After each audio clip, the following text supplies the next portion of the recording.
bienvenue à tous. On voit ici la notion de Hona'a. On va voir que ça se définit de plusieurs manières. C'est l'arnaque dans le commerce. Alors la première Hona'a, il y a la Hona'a, un objet qui a un prix fixe partout.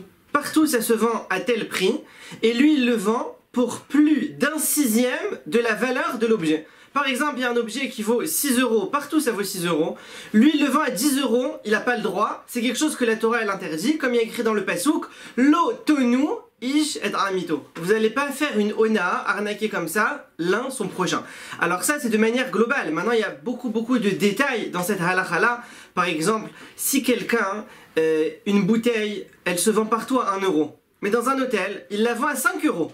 Ça c'est permis, parce qu'il te vend pas que la bouteille, il te vend aussi le décor, l'accompagnement, tout ce qui va autour. Donc ça c'est bon. Mais quelqu'un, s'il a en tête cette notion-là de Hona'a, donc il sait qu'il faut faire attention à ça et il se pose les bonnes questions.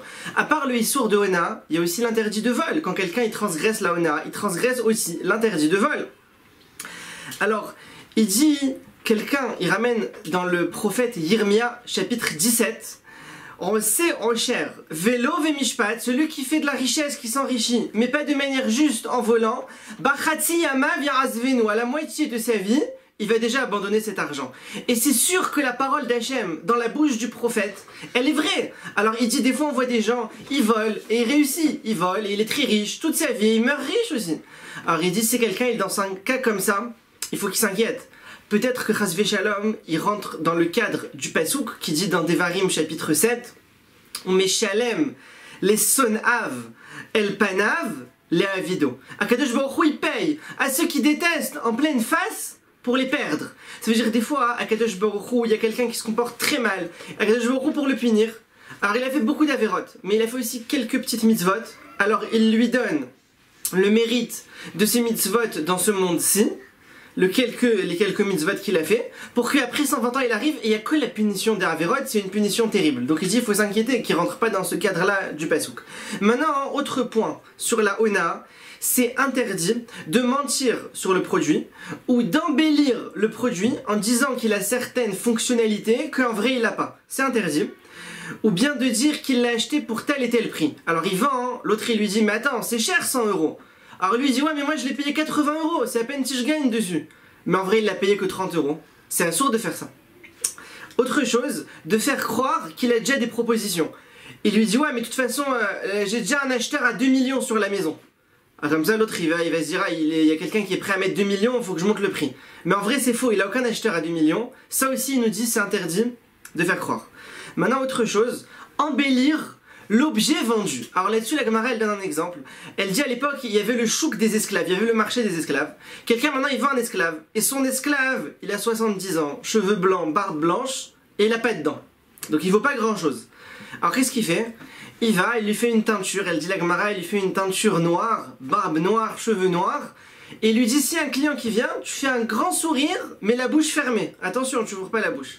Et voilà qu'un acheteur, il vient.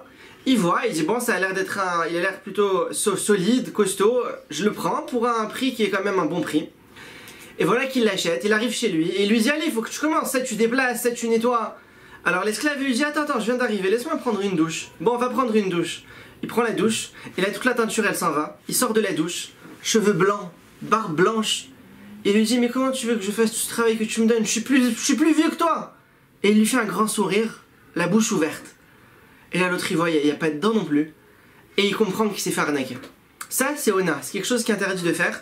Et la même chose, les harev, ra, betov. Mélanger du mauvais avec du bon. Ça c'est le cas classique du vendeur de fruits et légumes. Il a maintenant des très belles tomates. Il a mis en surface du rayon, il a mis des très belles tomates, toutes fraîches. Et en dessous il y a toutes les tomates pourries et qui sont presque plus mangeables. Et maintenant l'acheteur il vient, il voit les belles tomates fraîches. Il lui dit j'aimerais des tomates. Alors qu'est-ce qu'il fait le vendeur? Il prend sa pioche, il plonge dans les tomates fraîches, mais il plonge aussi bien profond dans toutes les tomates qui sont presque pourries en dessous. Il met tout rapidement dans le sac. Et après l'autre en arrivant chez lui, il se rend compte de l'arnaque. Ça aussi c'est strictement interdit. Quelqu'un qui fait ça, il dit il est détesté aux yeux d'Hachem. Et il dit le pire, c'est celui qui triche sur les poids et les mesures, que lui il est appelé abomination, horreur, répugnant, dégoûtant aux yeux d'Hachem. Celui qui triche sur les poids, par exemple, le cas classique c'est la pâtisserie. où le vendeur de légumes, il a la balance. Et la balance, il la dérègle. Et en fait, il rajoute 20 grammes en plus sur la balance. Qui va se rendre compte qu'il y a 20 grammes en plus? Personne ne se rend compte. Donc les gens, ils achètent. Et chaque achat, lui, il économise 20 grammes, 20 grammes. Et après, au bout d'un mois, d'un an, il a fait une belle économie. Où il y a celui dans les mesures, le vendeur de tissu. Il a une sorte de mètre qui est censé faire 1 mètre. Il est censé faire. Mais en vrai, il fait 99 cm. Et maintenant, quand il mesure, chaque fois qu'il mesure, il gagne 1 cm. Il économise, il économise. Les gens, ils se rendent pas compte. Et à la fin, il a économisé plusieurs mètres de tissu. Ces deux choses-là, c'est des avérotes terribles et très graves, parce qu'ils pensent, personne ne le sait, les hommes, ils sont pas au courant. Mais Akadosh Baruch Hu, il le voit, et lui, il s'en fiche qu'Akadosh Baruch Hu, il le voit. Le plus important pour lui, c'est que les gens, ils l'attrapent pas.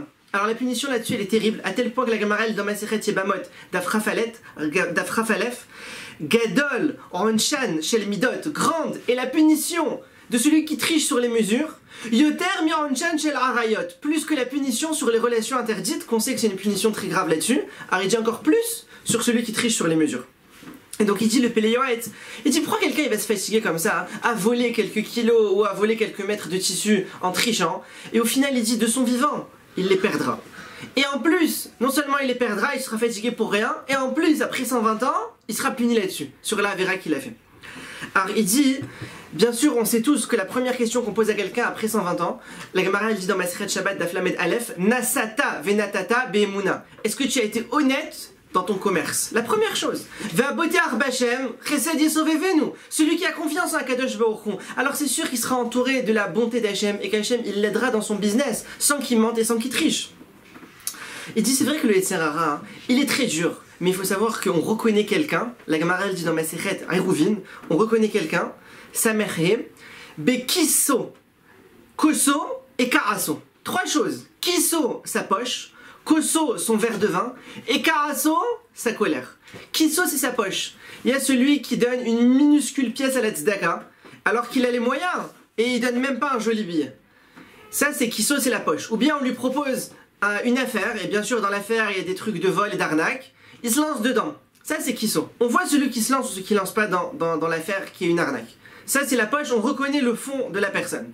Après Koso, son verre, il y a celui qui a bu un peu de vin, alors il commence à parler, il a bu du vin, alors il y a celui qui dit des mots grossiers. Et il y a celui qui dit des paroles de Torah. On reconnaît qui il est maintenant.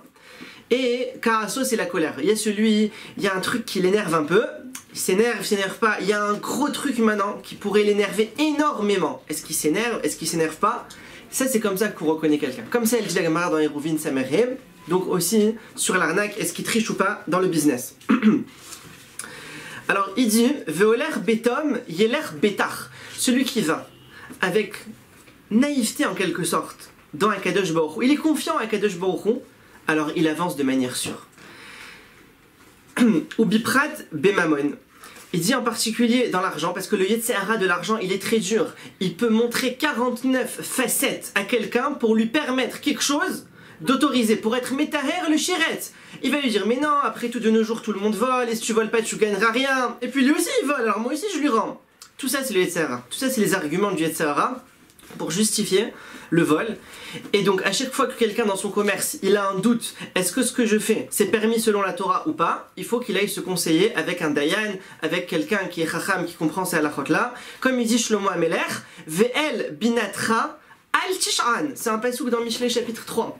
Et sur ta sagesse, ne compte pas sur ta sagesse, tu penses que ce que tu fais c'est honnête. Demande, est-ce que la halakha le permet ou pas.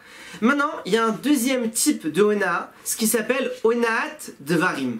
Ça c'est une arnaque sur les paroles. C'est quoi? Onaat dvarim, c'est encore plus grave que onaat mamon. C'est plus grave.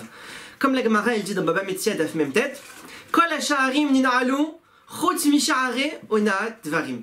Toutes les portes elles ont été fermées. Sauf les portes de la Onat Varim, que celui qui fait ça, alors il est puni par Akadosh Baruch Hu lui-même et il est puni très sévèrement. C'est quoi la Onat Varim? C'est toute phrase que tu dis à quelqu'un d'autre qui pourrait lui faire de la peine, le mettre mal, même un tout petit peu, un tout petit pincement il va avoir à cause de cette phrase, ça rentre dans le cadre de Onat Varim et il faut faire très attention. Alors comment moi est-ce que je sais ce qui met mal à l'aise l'autre ou pas? Il dit chacun appliquer le principe qui a été dit dans Masechet Shabbat d'Aflamed Aleph. Des halach sanoy, ce que toi tu détestes, les chavrach, la ta'avid, ne le fais pas à ton ami. Si c'est une phrase, qu'on t'aurait dit cette phrase-là à toi, t'aurais été mal, alors ne le fais pas à ton ami que lui aussi il va être mal là-dessus. Et alors maintenant il dit, malheureusement, il y a beaucoup de gens, ils prennent ça à la rigolade. Surtout il dit, il y a des tables, il y a des gens ils sont à table ensemble, il y a des groupes d'amis. Alors lui il lance une blague sur l'autre, tout le monde rigole, lui aussi il rigole, celui sur qui on a fait la blague. Mais au final dans son cœur, il a de la peine. Et ça tu le vois pas, et ça tu le sauras jamais. Mais il a de la peine, et donc c'est interdit, ça rentre dans le cadre de Honara. Il dit même s'il a été mauvais avec toi, et maintenant tu dis je vais lancer une blague méchante sur lui, je vais lui dire une parole méchante, c'est sûr que c'est interdit aussi. Quand la Torah elle a dit lotikom, tu ne te vengeras pas, elle parlait pas tu te vengeras pas de celui qui est gentil avec toi, celui c'est évident que tu as rien à lui faire. Elle parlait de celui qui a été terrible avec toi, celui qui t'a fait quelque chose d'affreux, de mauvais, un coup terrible, celui-là, la Torah elle t'a dit lotikom, tu te vengeras pas. Et si maintenant il va, et en plus il se moque de lui, alors ça rentre dans le cadre de ce qui est appelé l'etzanout, moquerie. Et là-dessus, elle dit la Gemara dans Maseret Avodah Zarah Daf Yutret, quelque chose de terrible. Elle dit l'etzanout, Terilata Yisurin, au début c'est des souffrances, Vesofa Klaya. Et le bonhomme, il finit anéanti. Ça c'est sur la moquerie. Elle dit la moquerie, fait très attention. Au début, il reçoit des souffrances, jusqu'à ce qu'il finisse anéanti. Et donc il faut toujours s'efforcer de trouver grâce aux yeux des gens. Parce que nos sages nous disent, celui qui trouve grâce aux yeux des gens, alors il a aussi grâce aux yeux d'Akadosh Baruch.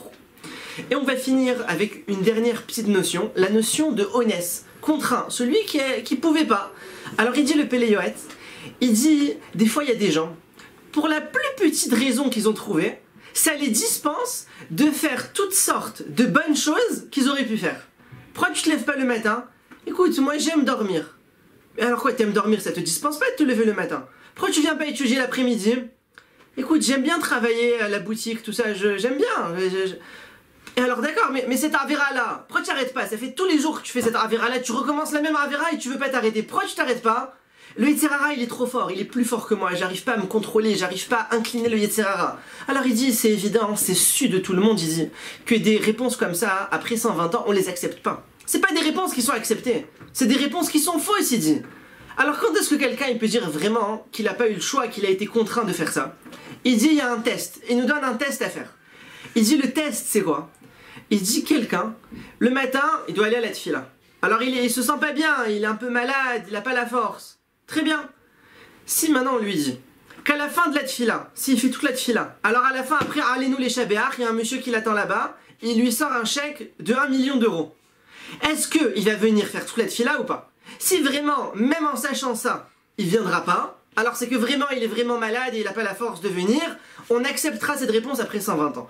Mais s'il avait entendu le cas du chèque, alors il serait descendu, il aurait fait la tfila, on n'accepte pas sa réponse après 120 ans, et il dit le Péléoët, c'est sûr qu'il sera puni là-dessus. Et il dit, maintenant on comprend, le passouk qui dit Shlomo Ameler dans Michelet, Im tevakshena hakesef, si tu demandes la crainte d'Hachem, tu la recherches, comme l'argent, comme tu cherches de l'argent, tu cherches la crainte d'Hachem. Vechamatmonim techapesna. Et comme un trésor caché, tu la recherches. Az tavin irat Hachem. Alors tu comprendras ce que c'est la définition de la crainte d'Hachem. Si quelqu'un il veut avoir une notion, une première compréhension de c'est quoi la crainte d'Hachem, il dit regarde avec l'argent. Regarde comment quelqu'un il court après l'argent. La même chose avec la crainte d'Hachem, alors là il commencera à comprendre ce que c'est la crainte d'Hachem. Tevorechu mi Pia Elyon, soyez bénis de la bouche d'Hachem, à bientôt.